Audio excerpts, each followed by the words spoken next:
Today on the show, we're talking about treasure, both the cursed kind and the regular shiny kind.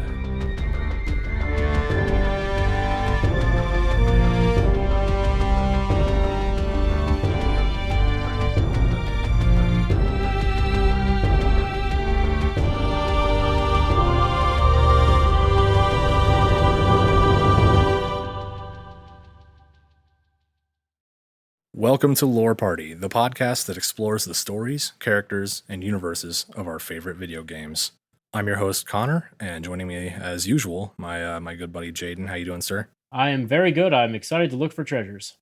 Me too. Let's get on the road to El Dorado without further delay. But one other item of business, we're also joined by a special guest today, Dan of The Greatest Story Ever Played. How are you, sir? Doing great. Great. Thank you for joining us. We're happy to be, collaborating with you, having you on.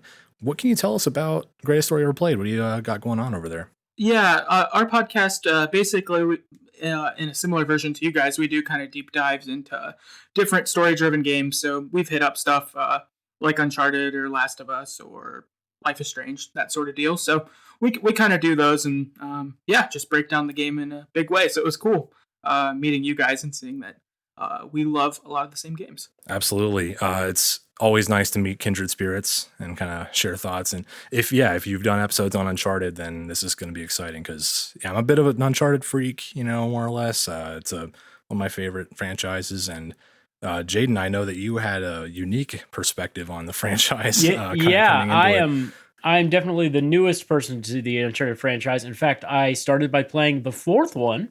As everyone does, of course. Right, that's the way to do it. Yeah, when you walk into a GameStop and they're like, hey, this game is $10. I went, oh, fantastic. What's that order that some people say you should watch the Star Wars movies in, where you kind of go back and forth between the trilogy and the prequels? It is. You kind of did that with Uncharted a little bit. Yeah, it's episode 4, 5, then you're supposed to watch 2 and 3, then 6. Right. And you're supposed to not watch 1 because 1 has no relevance to the story. Yeah, skip Phantom Menace altogether. No, that's smart. That's funny though, because gotta skip it. Yeah, might as well. But that's great because what we're talking about specifically on this episode is kind of the stories of Uncharted and how they sort of took different directions over the course of the series. We're looking at sort of the veering between cursed mythical treasures that kind of drive the plots of these games and into the more mundane kind of earthly goods and wealth that become the plot devices of the later games. It's really interesting how that affects the stories, how it affects the characters, and kind of builds different experiences for the player. So let's get into it. I guess starting at the beginning, when we're looking at Uncharted, Drake's Fortune, the first game to come out, what was that, like 2009? Sounds about right. It was like kind of a powerhouse new IP for Sony that sort of came out of nowhere and really started the rolling boulder that was story-driven games that kind of got that rolling, I think, and to start a scruffy, everyman type guy named Nathan Drake, and he claims to be a descendant of Sir Francis Drake, the legendary explorer, and he's looking for El Dorado. And it's a pretty, I think we can all agree, it's a pretty I'm not going to say cliched, but it's a pretty understandable kind of plot. Hey, this guy wants treasure. He's an adventurous type. He's looking for El Dorado. We all know El Dorado. But there was a twist toward the end of Drake's Fortune. It turned out El Dorado was not a city, but a statue. And that statue happened to contain a curse of some kind, a virus that turns people into bloodthirsty feral creatures. So that kind of gives us our first paranormal twist of the Uncharted franchise. Dan, what did you think of that twist when you first played? Was that like kind of unexpected, or? Yeah, I thought it was totally unexpected. And, a cool twist because in Uncharted 1, the Nazis had previously been looking for El Dorado to try to win World War II, and you stumble upon this Nazi bunker full of zombies. What a cool turn! I didn't expect that at all. It almost felt very Indiana Jones like, where okay, cool, it's a treasure hunter. This is cool. I'm into this, and then it's like, no, actually. Right. Yeah. And oh no, actually, this guy can pull hearts out and set them on fire with his mind. And like it was very Indiana Jones in a kind of a video game format. And like Indiana Jones, the Nazis are like, all right, we found El Dorado, and everyone goes, cool, it's deep in the heart of enemy territory. How do we win with this? Good question. Don't know. They find the all-powerful artifact from beyond myth, and it kills them immediately. Just like Raiders of the Lost Ark. They never learn, do they? Those crazy Nazis. But then moving on to the sequel, in Among Thieves, we're on the trail. Drake and his friends are on the trail of Shambhala, the mystic city of Shangri-La in the Tibetan mountains. It all starts with Marco Polo and the Lost Fleet and all this stuff. It's a winding curve that eventually leads us to this lost city full of blue ape guys that are super powerful and jump around. And there's also this Chintamani stone, I believe it's called, and it's believed to have wish-granting powers. But that turns out to just be the amberized, kind of fossilized sap of the life tree. So like all this weird shit starts propping up, and then getting into Drake's deception, we're on the trail of yet another lost city called Aram of the Pillars, or the Atlantis of the Sands, somewhere in the Arabian desert. And guess what? That happens to be full of genies, basically. It's like this cursed brass urn or whatever that poisoned the water in this sunken city, and it makes people go insane. It's like this psychotropic drug. After that, we kind of see Nathan Drake grow up a little bit. He's settled down with series heroine Elena Fisher, our favorite journalist turned treasure hunter, and he's kind of given up on the game. And then he comes back in one more time. He thought he was out. They pulled him back in.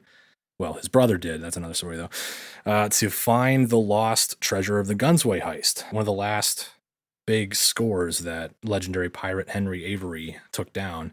And they end up finding the mythical sort of pseudo historical pirate colony of Libertalia somewhere off the coast of Madagascar. And I think even right there, we kind of see how this is different from the first few games. This is a little bit more grounded. This is all of them are inspired by history, obviously, but it's more kind of the storybook history than the hard and fast textbook history, where it's like, hey, these guys existed. Sure. We're maybe saying they did stuff that they didn't do.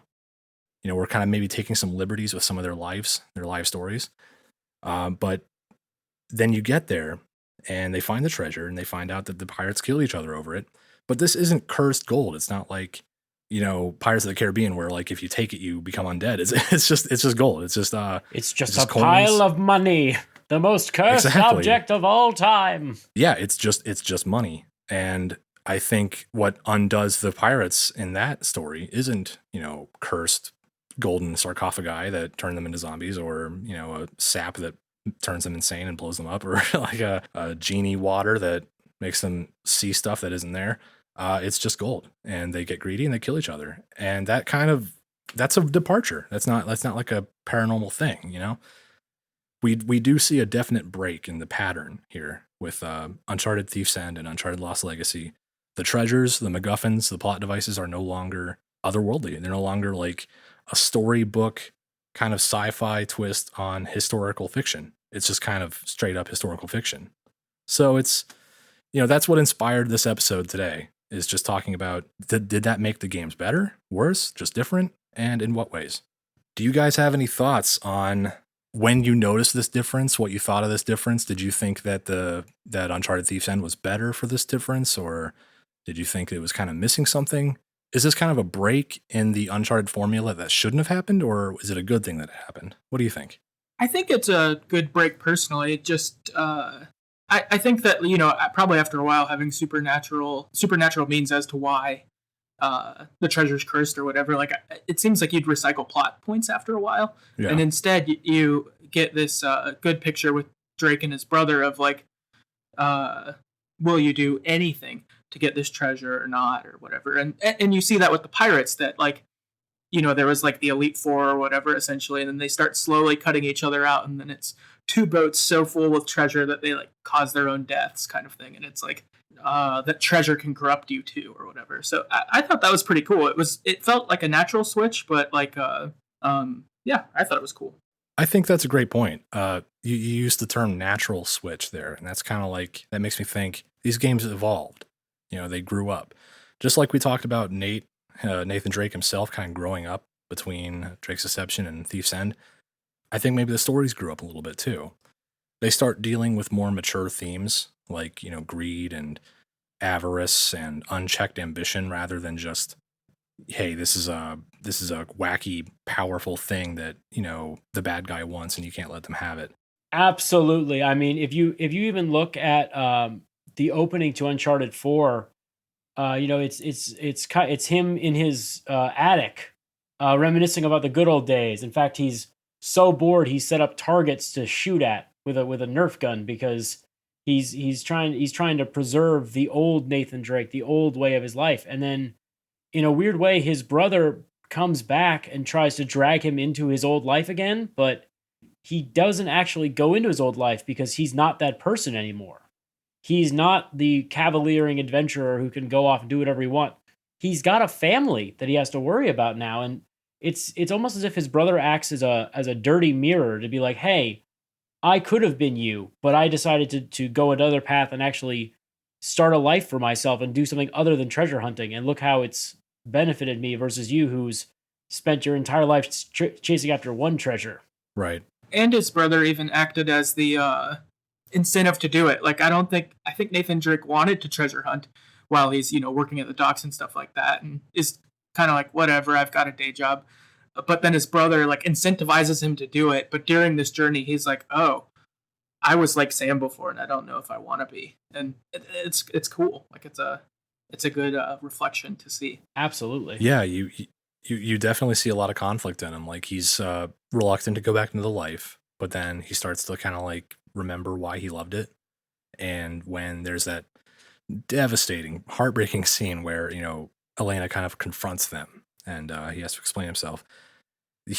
She makes a good point. Like the look on your face when you walked in here when you were talking about the treasure, like it's just this is what you live to do, and you're lying to yourself if you say otherwise.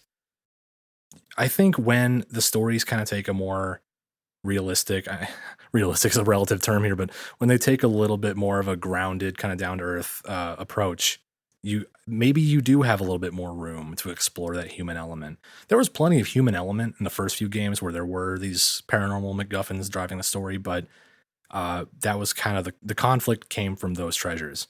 Whereas I think the human conflict was more center stage in Thief's End.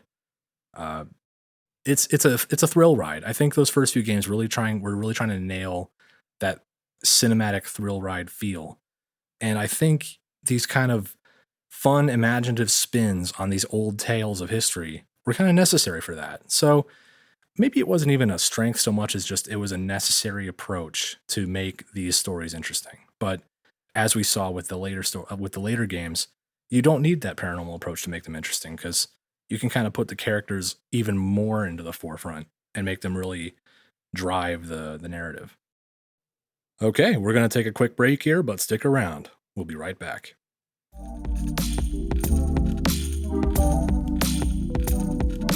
Hey, Lore Party listeners. This is Lawrence, one of the producers here on the show. I'm dropping in to talk about some of the amazing content that the team has developed, and that you're obviously aware of, seeing as you've made it this far into this amazing episode. I would encourage you to scroll through the rest of the feed and check out some of our spin-off podcasts as well. Our episodes are easy to follow and may even inspire your next video game purchase, which is why I'm pretty much addicted to Stardew Valley. Anyways, leave us a rating and review on Apple Podcasts and chat with us on social. Now back to your regularly scheduled podcast.